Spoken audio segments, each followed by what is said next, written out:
Mi nombre es Juan Manuel Barros. Esta es la presentación de los portafolios 2020-2021 de tercero de bachillerato. Y bueno, vamos a comenzar.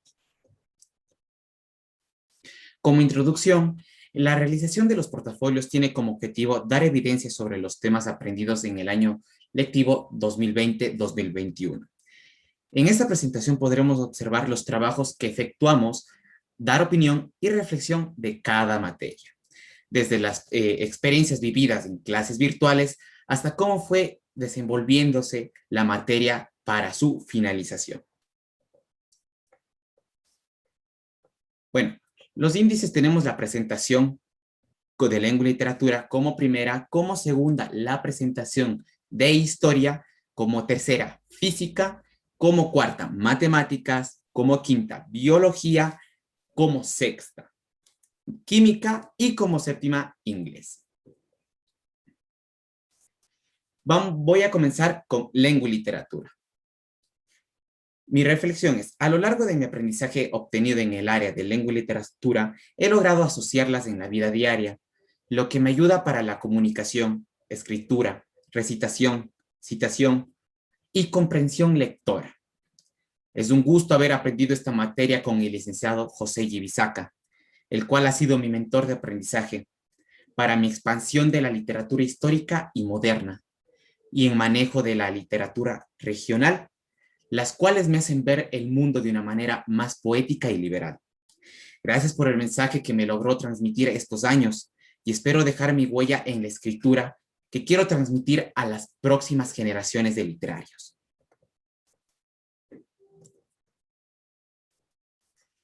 Como primer tema que voy a hablar va a ser la lectura comprensiva. ¿La lectura comprensiva en qué nos ayuda?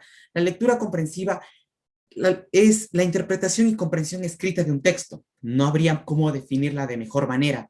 Es lo que nos ayuda a comprender mejor un texto escrito, el cual ya sea historia, párrafo, recitación, para dar un objetivo más concreto y preciso. Es decir, en el lector no es un ente pasivo, sino activo en el proceso de la lectura.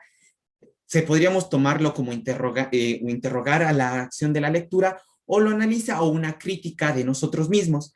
Es para nosotros buscar lo más puntual y lo más objetivo de cada texto. Y esta lectura comprensiva nos va a ayudar bastante en la recitación y en la comprensión de textos, ya sea de los temas que vayamos a ver en un futuro o libros que querramos leer. Como segundo tema escogí el Huasipungo. El Huasipungo narra las clases sociales entre la lucha de la época antigua, desarrollada las arbitrariedades y la esclavitud moderna por la clase latifundista ecuatoriana. Nos relata cómo era la decisión de las clases sociales en los sectores populares que se veían apuñalados por la clase dominante. Esto habla mucho sobre la esclavización y sobre las clases sociales antiguas. El Huasipungo me ha hecho darme cuenta sobre cómo es nuestro mundo ahora al del antiguo, cómo las clases eran discriminadas por el mero hecho de ser indígenas, ser negros, ser mestizos, no ser blancos en la época antigua era literalmente una tortura. Lo que Huasipungo logra transmitir es que ese sentimiento de reprimencia, de tristeza por haber vivido una historia tan triste a lo largo de una vida que haya sido indígena y cómo se maltrató a varias personas por el mero hecho de su clase social. El Huasipungo nos hace ver una perspectiva diferente de nuestra sociedad hoy en día y cómo deberíamos estar agradecidos por cómo tratamos o cómo es nuestras recriminaciones en el día a día de la sociedad moderna.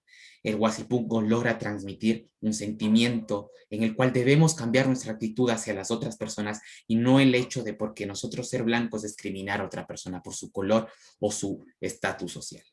Eso es lo que me han logrado transmitir el Huasipungo.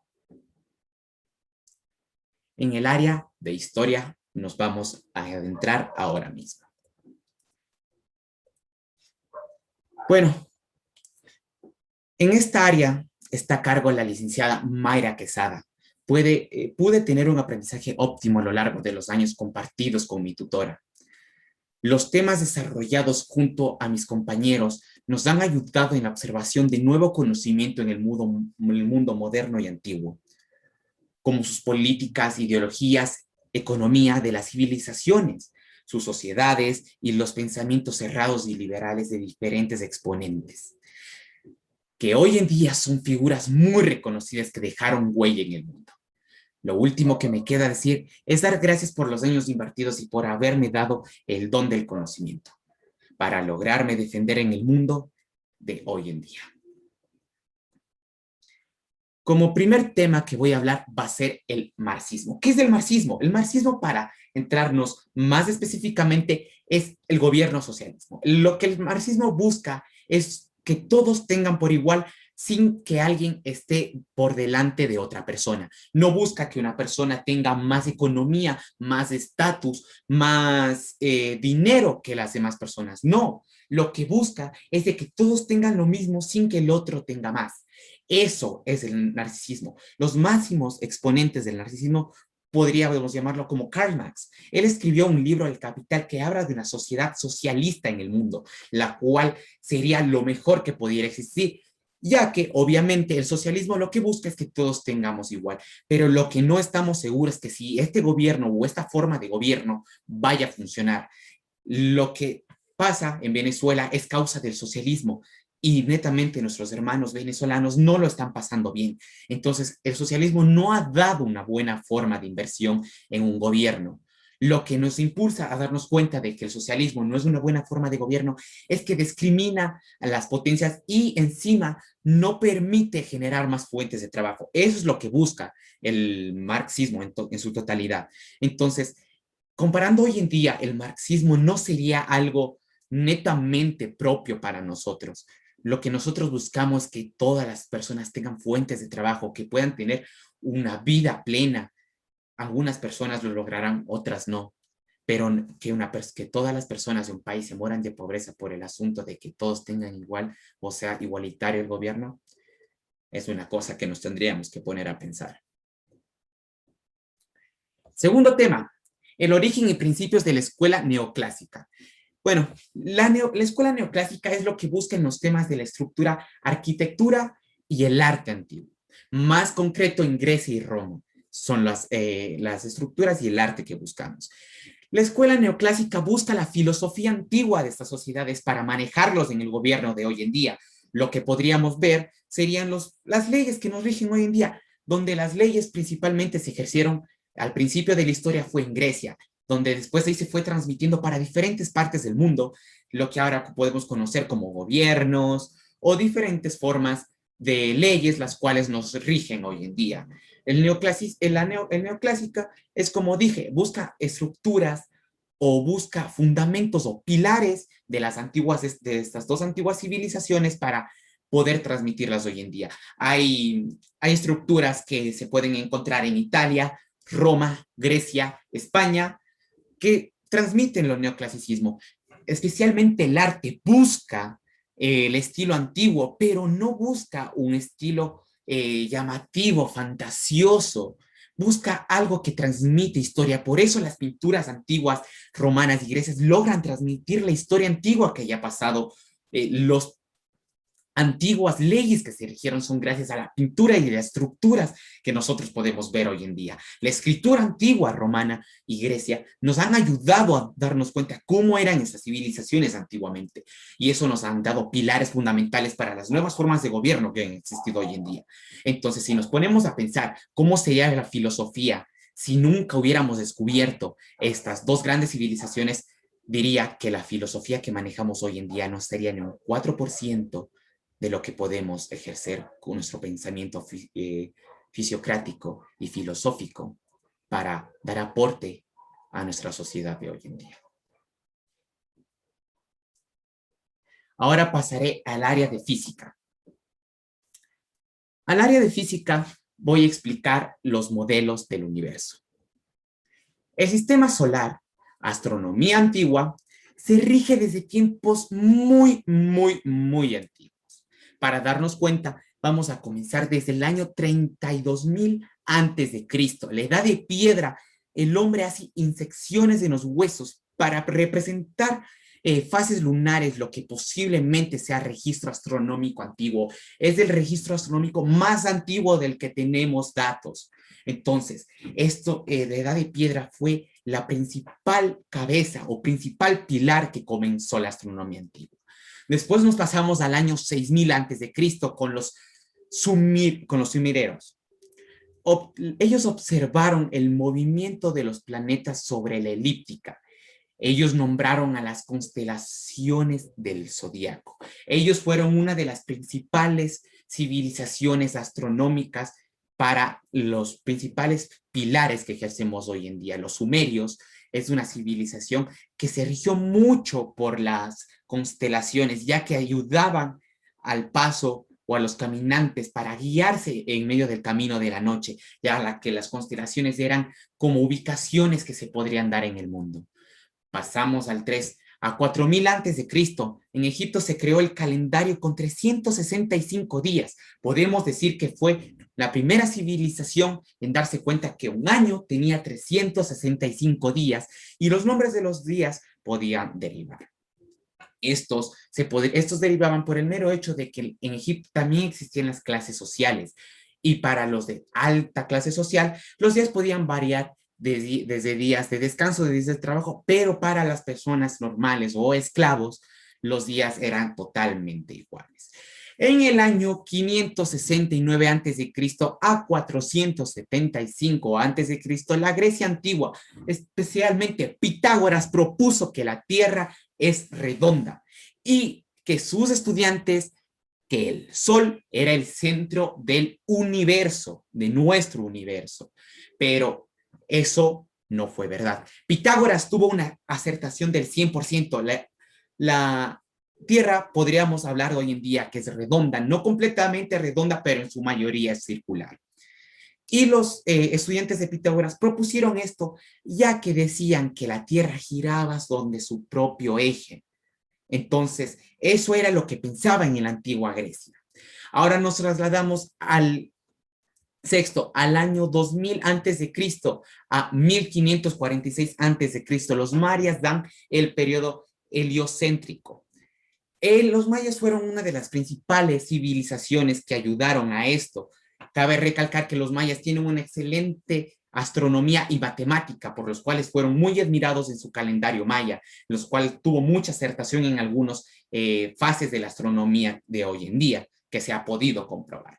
En el año 473, Nicolás Copérnico menciona que el Sol es el centro de nuestro sistema solar y que todos los planetas giran alrededor de él. Esto es completamente cierto y es una teoría que la utilizamos hasta hoy en día. Y esto lo podemos ver ciertamente cuando, si buscamos en internet información, el Sol es el centro de nuestro sistema solar y todos los planetas giran alrededor de él. Eso es una teoría que se ha tomado hasta hoy en día y no ha sido revocada. En el año 1571 a 1630, Johannes Kepler descubrió que los planetas no giraban de manera circular, sino en forma elíptica. Ya los planetas no giraban de manera que se pudiera ir de toda manera circular, de arriba para abajo, de abajo hacia arriba, sino que de manera elíptica iban dando vueltas sobre el sistema solar que sería el eje el Sol.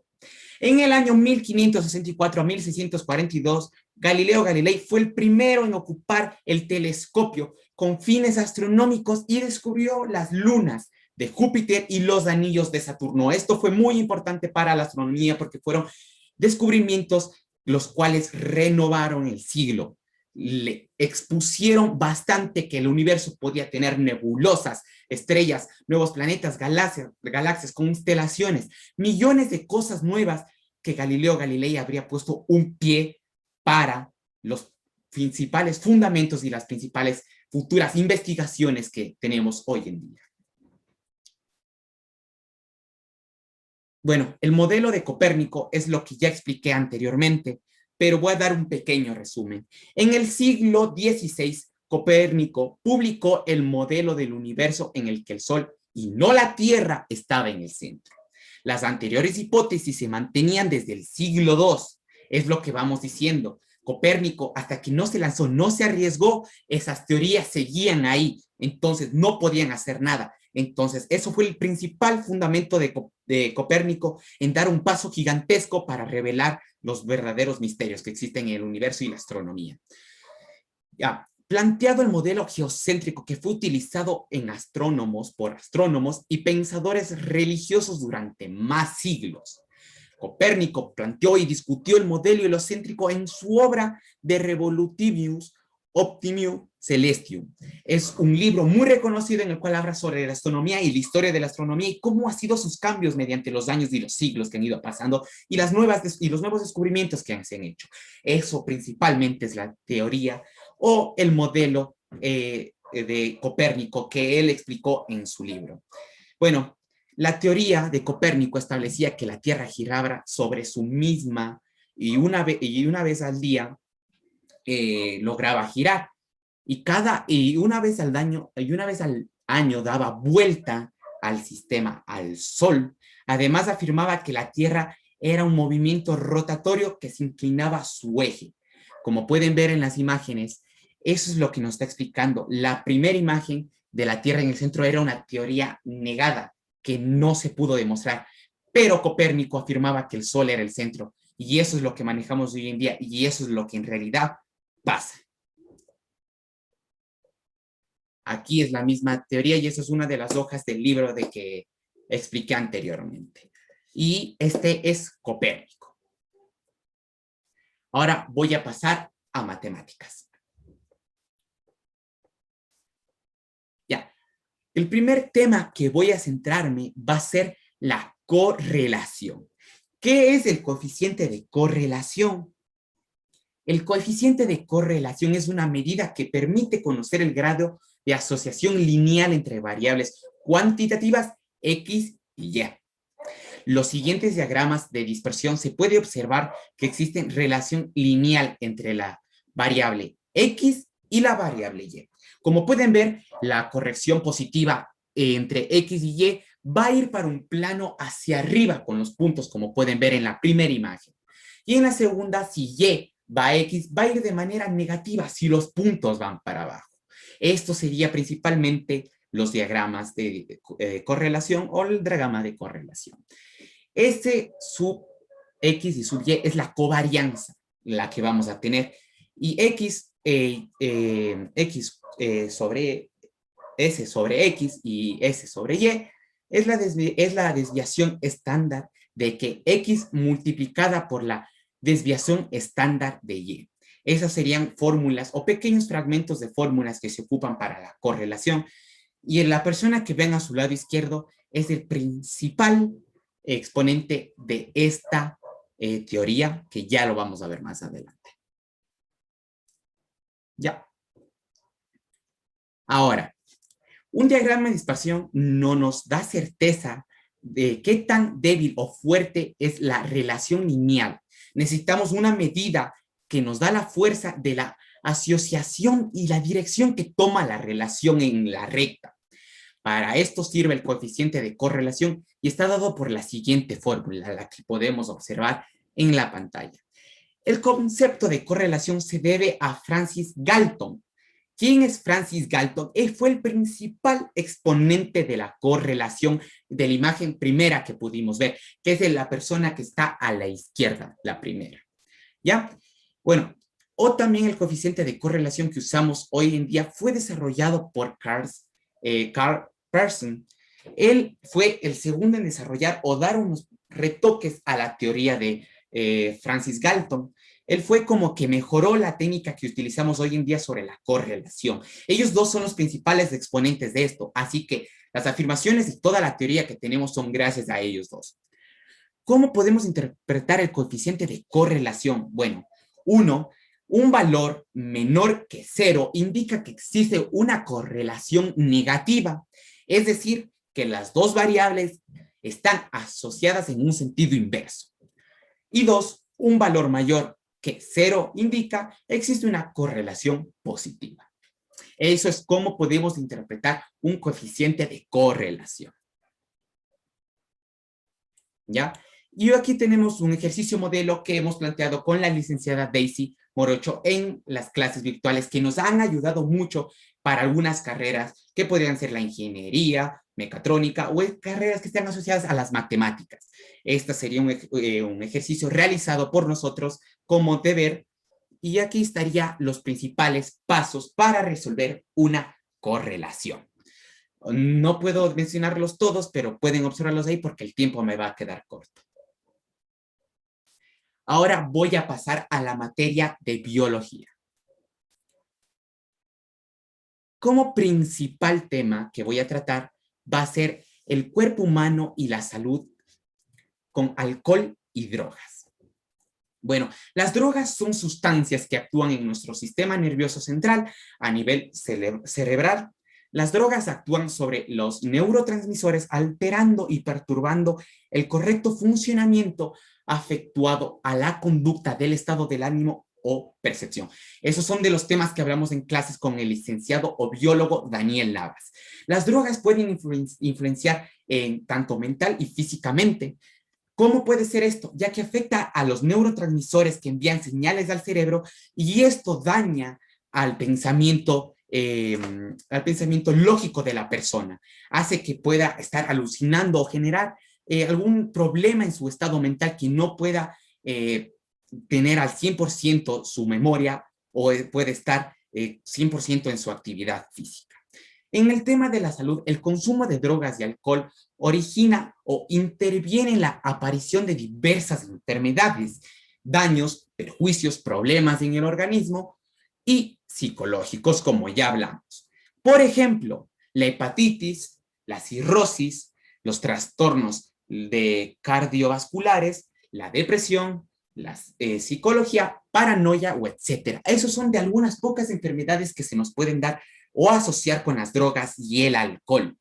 Entonces, tenemos que mantener mucho cuidado con estas sustancias, ya que nos pueden generar un daño irreparable en el cuerpo, el cual no vamos a poder curarnos o salir de eso. Algunas personas han muerto por causa de estos químicos o sustancias, las cuales son letales para el ser humano a dosis muy altas. Ya, ¿cómo desintoxicar mi cuerpo? Consumir comidas y refrigerios nutritivos son una de las principales formas de desintoxicar mi cuerpo. Hacer actividad física y descansar lo suficiente va a ayudar a que mi organismo pueda repeler y expulsar las sustancias dañinas a mi cuerpo. Lo que el organismo busca es soltar y hacer desaparecer esas sustancias que no son nutritivas para nuestro cuerpo. Existen tratamientos como los cuales, como serían alcohólicos anónimos, que ayudan a este tipo de trastorno o un poquito más de ser adicto a estas drogas, por no decirle una palabra tan ofensiva.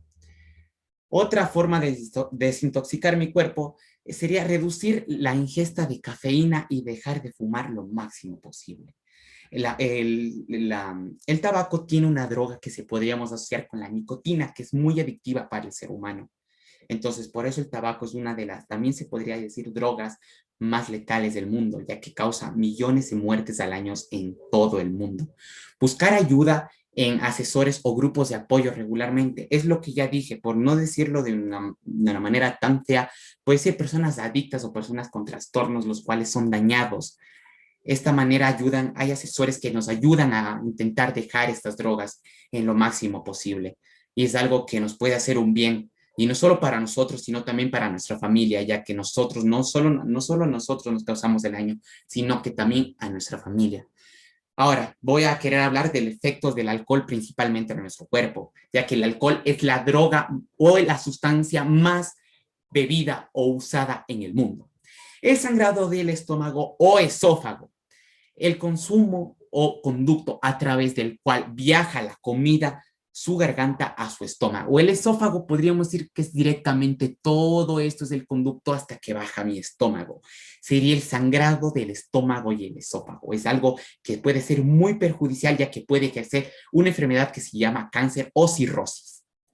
La inflamación y daños en el páncreas. Sus páncreas producen sustancias que el cuerpo necesita para funcionar bien, Esto también puede ejercer el daño del hígado permanente. Aquí es donde se crea la cirrosis. El daño del hígado puede ser permanente sin reparación, lo que puede causar la muerte. Bueno, segundo tema, la biotecnología en la medicina y en la agricultura. La biotecnología médica es aquella que emplea el uso de células vivas y otros elementos celulares para lograr mejoras en la salud y en las personas. La biotecnología en la agricultura puede aumentar la resistencia en las enfermedades de plagas y estrés medioambiental para mejorar el rendimiento de la calidad de los cultivos. Principalmente esto es para la mejora de cultivos y para una mejor salud del ser humano. Eso es lo que busca la biotecnología en la agricultura. Es para mayor producción, mayor dinero y mayor inversión y mayor producción y en las compras. Y la biotecnología es que busca principalmente los fundamentos para una mejor salud o medicina o medicación que ayude para controlar nuevas enfermedades o buscar curas para enfermedades que supuestamente son incurables, como sería el cáncer. Bueno, eso es lo que principalmente se quiere ejercer entre la biotecnología en la salud y en la agricultura. Bueno, la reflexión. El biólogo Daniel Navas está a cargo del área de química y biología. Esas materias me han ayudado a comprender y expandir mi conocimiento sobre la biodiversidad, enfermedades, anatomía, química básica, química orgánica, entre otros. Estas materias fueron los pilares para mi toma de decisión de carrera futura, ya que los temas aprendidos en las clases, los años transcurridos, me llamaron la atención para la medicina. Lo único que me queda decir es muchas gracias por la semilla de aprendizaje y fe que sembró en mí. Gracias por todo el tiempo compartido, biólogo Daniel Navas. Muchísimas gracias. Química. El primer tema que voy a tratar va a ser petroquímica. Bueno, ¿qué es petroquímica? La petroquímica es la rama de la química que estudia la transformación del petróleo crudo y el gas natural en productos o materiales primos útiles, que como puede ser los cauchos, los neumáticos, la gasolina en general o el gas. La función de la industria petroquímica es aquella que utiliza el petróleo o gas natural como materias primas para la obtención de productos químicos. Los productos petroquímicos incluyen todas las sustancias químicas que de ahí se derivan a la industria de petroquímica moderna, que data a finales del siglo XIX, es donde principalmente empezó el auge de la petroquímica. Productos de la petroquímica. Los productos petroquímicos, también conocidos como derivados del petróleo, son los productos químicos derivados, obviamente, del mismo petróleo. Las dos clases de petroquímicas más comunes son las olefinas, que son las incluidas del etilio, y la del propileno, que son principalmente las dos principales productos o sustancias utilizadas para la elaboración de futura materia prima, y las sustancias aromáticas, incluidos los isómeros del benceno, del tolueno y del silueno. Estas son sustancias que se utilizan para la elaboración de productos. Al lado derecho vamos a poder ver un deber sobre la elaboración de petroquímica o sobre la unidad del vacío o mejor dicho también el topping. Estos son principales fundamentos que tenemos que ver para la petroquímica, ya que son normas bases para el entendimiento de esto. Podríamos lograr entender con petroquímica como una base de producción masiva de productos de petróleo que genera varios millones de dólares. Eso podría ser la petroquímica como asunto de negocio, pero lo que acabo de explicar es meramente química de lo que se utiliza la petroquímica y cuál es su funcionamiento en general. Ahora, el segundo tema que voy a tratar va a ser la corrosión. ¿Qué es la corrosión? La corrosión se define como el deterioro de un material a consecuencia de un ataque electromagnético o por su entorno, ya sea por natural, ya sea por el desgaste del agua y la oxidación del aire, que esas dos principales fundamentos hacen que se dé la oxidación. El estar expuesto al aire libre, a diferentes tipos de clima, hace que el material, específicamente el hierro, se oxide mediante el paso del tiempo o de los años. La corrosión es una reacción química del óxido reducción en la que se invierten tres factores: la pieza manufacturada, que sería el metal, el ambiente y el agua, o el periodo de reacción electroquímica. Es lo que acabé de explicar. Principalmente los tres fundamentos que se dan son estos para que se dé la corrosión en los principalmente objetos de metal. El proceso de corrosión de los metales. En palabras más simples, podemos decir que la corrosión en los metales es un proceso químico en el que el mineral se transforma en óxido. Es decir, se trata de una reacción oxidación o reducción, que es cuando el metal se destruye o se disuelve. Principalmente ese es el proceso de oxidación. Bueno, como pueden ver en la imagen de abajo, ahí podemos ver cómo se da un proceso de oxidación principalmente. Esto puede influenciar si el agua es dulce o salada, porque si el agua es salada, el proceso de oxidación va a ser mucho más rápido que el proceso de oxidación en agua dulce. ¿Por qué? Porque las sales minerales degradan mucho más rápido el metal, pero aquí es donde existe un metal que sería más resistente a este tipo de adversidades, que sería el acero inoxidable. Que el acero inoxidable no es solo en sí el metal o el acero, sino son aleaciones de diferentes materiales que principalmente podríamos decir que podría ser la asociación de un metal con tres tipos de sustancias diferentes, que podría ser el carbono o el cianuro, que principalmente son dos sustancias que se utilizan para la elaboración del acero inoxidable. Bueno, esto ha sido la presentación de química. Y como último, la reflexión, que sería la misma reflexión dada en biología, ya que estas dos materias van conjuntas de la mano, como nos ha explicado el biólogo o licenciado Daniel Navas. Y por última materia que voy a hablar el día de hoy es inglés. Bueno. Part 1. My name is Juan Manuel Barros. I am 18 years old, and I am in the treble years of high school. My plans of future are study medicine and travel to Japan. Inside, it is my favorite country when I finish high school. I want to relax a life with my family and work. To achieve my goals, I need to study hard and work to get the money to travel to Japan. What will you miss the most about high school? What I will miss the most is my friends, and you enjoy the good times that I spent in high school, and what I had helped me to achieve my goals. What were some of the balance you learning? It was my respect, my friendships, and I will always carry when will me, since they help me a lot in my day life. Part 2. Importance of English in daily life in fundamental. Inside, we use it in very things such as reading, to watch a series or video, to talk with different people for study. The importance of English is fundamental. The word topics were very fun and dynamic, will help even better studying of the subject. Will I really like?